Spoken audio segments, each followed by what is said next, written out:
Hello दोस्तों, मेरा नाम है रुपेश कुमार मातो और आपका हमारे यूट्यूब चैनल में वेलकम है। तो दोस्तों, आज हम लोग बहुत ही इम्पोर्टेंट सा सवाल लेकर आए हुए हैं। State and explain the Arrhenius theory of electrolytic dissociation, जिसको कई बार हम लोग बोल देते हैं अर्हेनियस थ्योरी ऑफ आयोनाइजेशन। तो देखिए, ये जो अगर आप पॉलिटेक्निक के स्टूडेंट हैं तो ये क्वेश्चन आपके लिए बहुत इंपॉर्टेंट है, बहुत इंपॉर्टेंट, क्योंकि ये आपका लगभग हर साल पूछा गया है पॉलिटेक्निक में। ठीक है, फर्स्ट सेमेस्टर वाले बच्चों के लिए। तो ये जो सवाल है इसका हम लोग सॉल्यूशन को समझेंगे। ठीक है, कि तो जैसा कि ये पता चला क्वेश्चन कि अर्हेनियस थ्योरी यानी एक तरह का, ये एक साइंटिस्ट का मतलब कोई केमिस्ट्री का साइंटिस्ट का दिया हुआ एक थ्योरी है। ठीक है, कोई प्रैक्टिकल करने लैब में प्रयोग करने के बाद जो कंक्लूजन निकला वो एक थ्योरी है। ठीक है, उसको आज हम लोग देखने वाले हैं। तो अर्हेनियस ये बहुत फेमस साइंटिस्ट है। ठीक है, इसका नाम केमिस्ट्री में बहुत इज्जत के साथ लिया जाता है, अर्हेनियस। ठीक है, इसका पूरा नाम है स्वांते अर्हेनियस और ये स्वीडन के। ठीक है, ये जो थ्योरी दिया गया था ये 1884 ईस्वी में दिया गया था। ठीक है, तो और इसके साथ ही साथ देखिए ये जो किस चीज पर प्रयोग किए थे वो भी इस साइड में लिखा हुआ है, इलेक्ट्रोलाइटिक डिसोसिएशन पर इन्होंने प्रयोग किया था। तो क्या इन्होंने प्रयोग किया, क्या रिजल्ट निकला, आज उसको हम लोग डिस्कस करेंगे। और क्या इसका लिमिटेशंस था, सबसे मेन पॉइंट की है क्या है कि इसका लिमिटेशंस भी है कुछ। ठीक है, और बहुत ज्यादा लिमिटेशन नहीं, कुछ कुछ लिमिटेशन है। करते हैं तो state and explain Arrhenius theory of electrolytic dissociation. तो सबसे पहले मैं आपको परिचय दे देता हूँ। ठीक है, तो जैसा कि मैंने आपको परिचय बताया कि ये आपका जो केमिस्ट्री एक स्वीडन के केमिस्ट है यानी साइंटिस्ट है ना, अर्हेनियस, स्वांते अर्हेनियस इसका पूरा नाम है। 1884 में ये थ्योरी दिया गया था। उसके बाद इसका मेन पोस्टुलेट्स को देखेंगे, एगो लिमिटेशन को देख लेते हैं। चलिए इसका थोड़ा सा बेसिक लिख देते हैं। Arrhenius theory of electrolytic dissociation, electrolytic Arrhenius theory of electrolytic dissociation. ठीक है, यहां पर लिख देते हैं कॉमा, प्रपोज्ड बाय स्वीडन का chemist, Swedish chemist Svante Arrhenius, Svante Arrhenius in 1884। ठीक है, is a fundamental concept in chemistry. ठीक है, क्या लिखे कि ये जो इलेक्ट्रोलाइटिक डिसोसिएशन की ये जो कॉन्सेप्ट, ये जो थियरी है केमिस्ट्री में फंडामेंटल कॉन्सेप्ट है, यानी केमिस्ट्री में ये बहुत ही एक इंपॉर्टेंट सा कॉन्सेप्ट है। ठीक है, जिस तरह से हमने फिजिक्स में पढ़ा है कि 7 फंडामेंटल फिजिकल क्वांटिटी होता है, उसी तरह से, और उसको नजरअंदाज नहीं कर सकते, उसी तरह से ये जो अर्हेनियस थ्योरी ऑफ इलेक्ट्रोलाइटिक डिसोसिएशन है ना, ये भी फंडामेंटल कॉन्सेप्ट है कहाँ, केमिस्ट्री में। तो उसके बाद इसका देख लेते हैं the main postulates, main postulates या फिर मेन पॉइंट्स, इस थ्योरी का मेन पॉइंट क्या था वो, the main postulates of this theory is, कुछ मेन पोस्टुलेट्स को देख लेते हैं। जैसे आपको एग्जाम में लिखना है तो आपको पॉइंट बाय पॉइंट लिखेंगे। ऐसे महाभारत लिख देंगे तो आपको दूर से ही देखने पर यदि राइटिंग अच्छा रहेगा तो नंबर दे देंगे, नहीं तो ऐसे में काट देगा। ठीक है टीचर, भले आप सही लिखे, तो पॉइंट बाय पॉइंट लिखने से थोड़ा इंप्रेशन बढ़ता है। क्या लिखेंगे, हाँ, तो it explain the behaviour of electrolyte, the behavior of electrolyte when dissolved in water।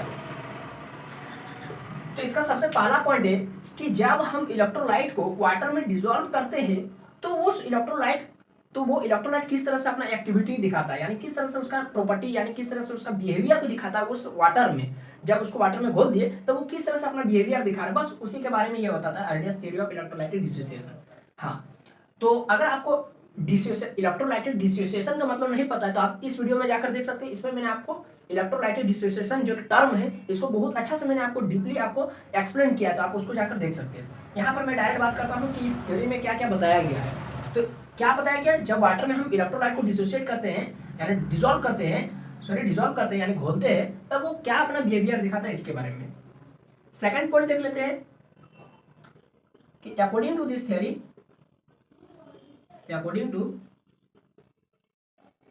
Theory, electrolyte dissolved in water electrolyte, यहाँ पर व्हेन लिख दीजिए, when electrolyte dissolved in water it dissociates into ions, it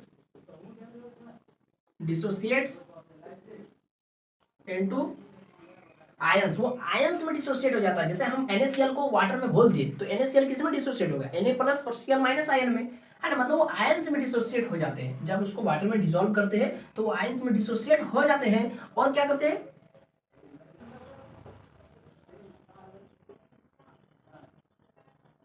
conduct electricity, बस वो electricity को conduct करने लगता है। उसके बाद तीसरा पॉइंट देख लेते हैं, इसका टोटल 4-5 पॉइंट लिख दीजिए, आपको नंबर फुल में फुल मिल जाएगा। हाँ, तो कि क्या लिखेंगे कि जब इसको हम इलेक्ट्रोलाइट को वाटर में डिसॉल्व करेंगे तो वो पॉजिटिवली चार्ज आयन का फॉर्मेशन करेगा जिसको कैटाइन कहेंगे, और नेगेटिवली चार्ज आयन का फॉर्मेशन करेगा जिसको एनाइन कहेंगे। तो क्या लिखेंगे, व्हेन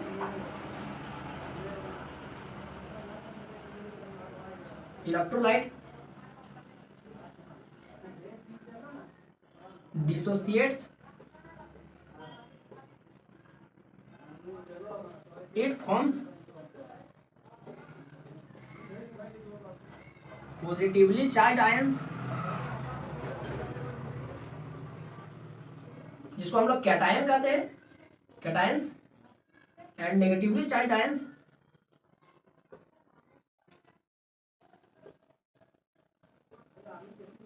जिसको हम लोग एन आयंस कहते हैं, N ions.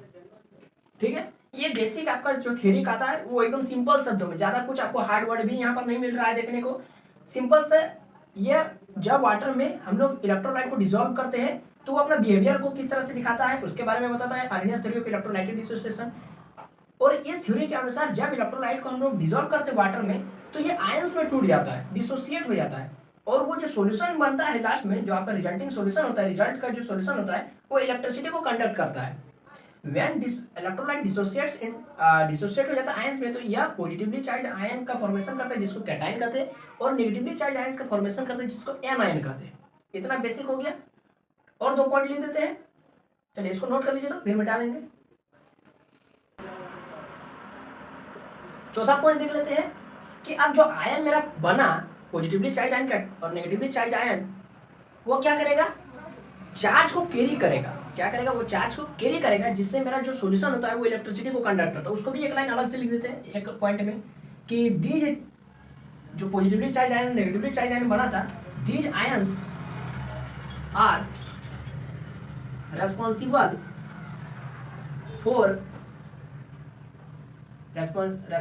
For carrying electric charge making the solution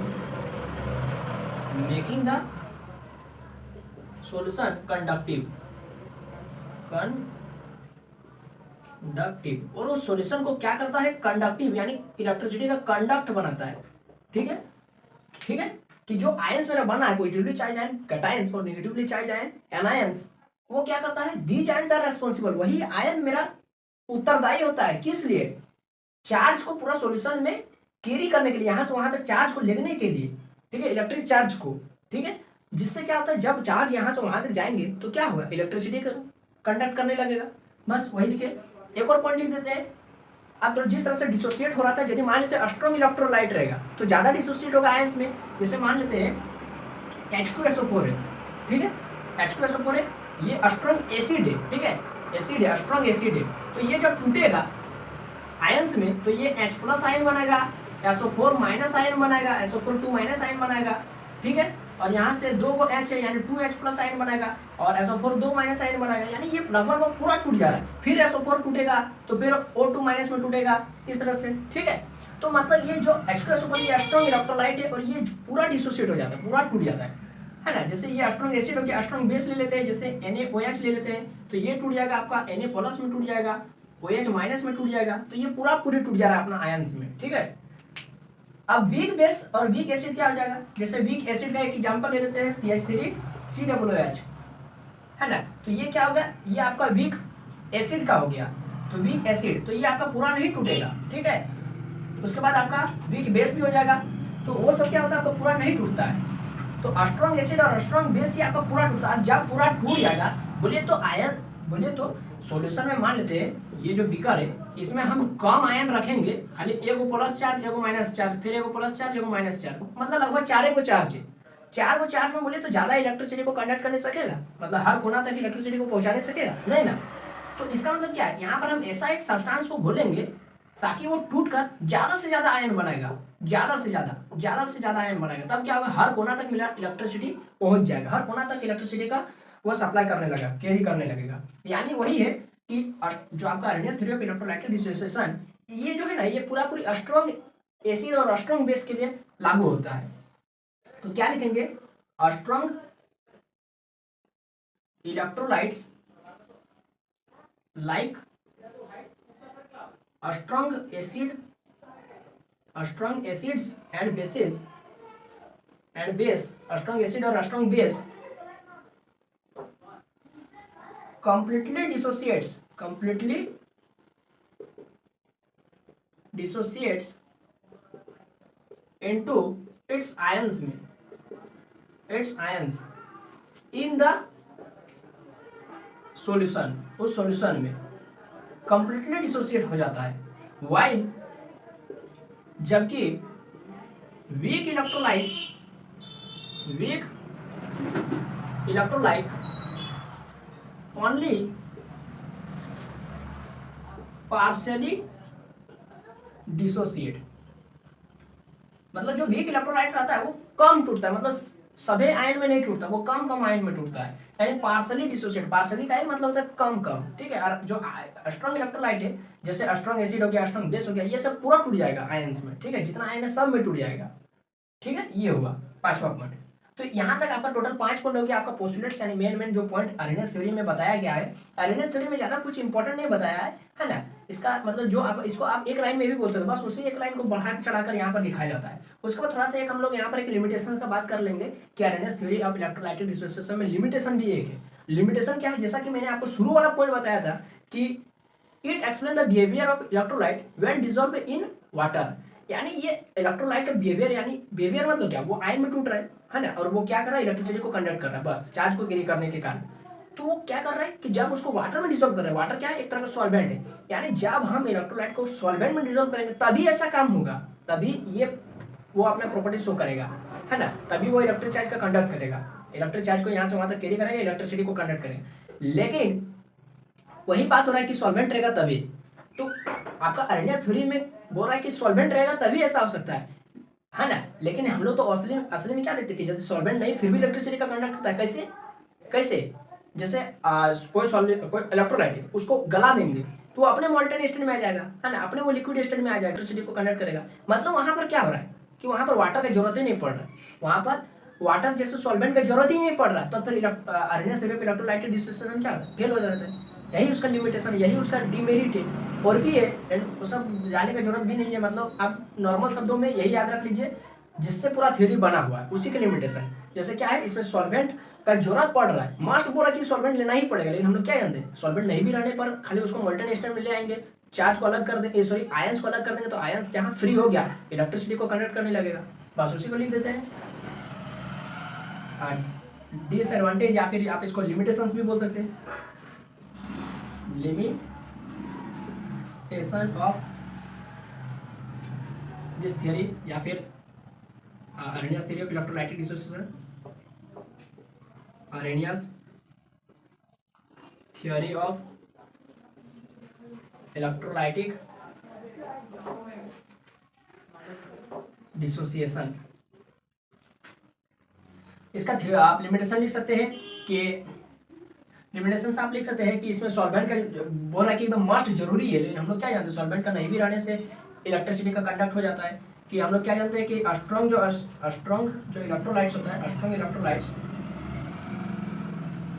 electrolyte जो होता है वो कंडक्ट करता है इलेक्ट्रिसिटी को, strong electrolyte conduct electricity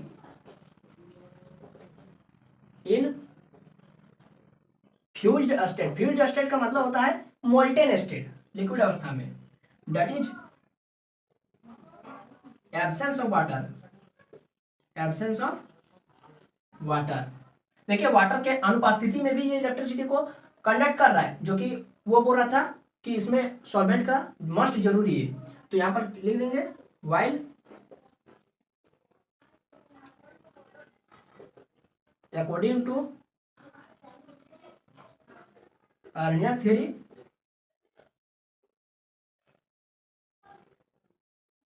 for conduction of electricity, for conduction of electricity solvent must be like solvent must be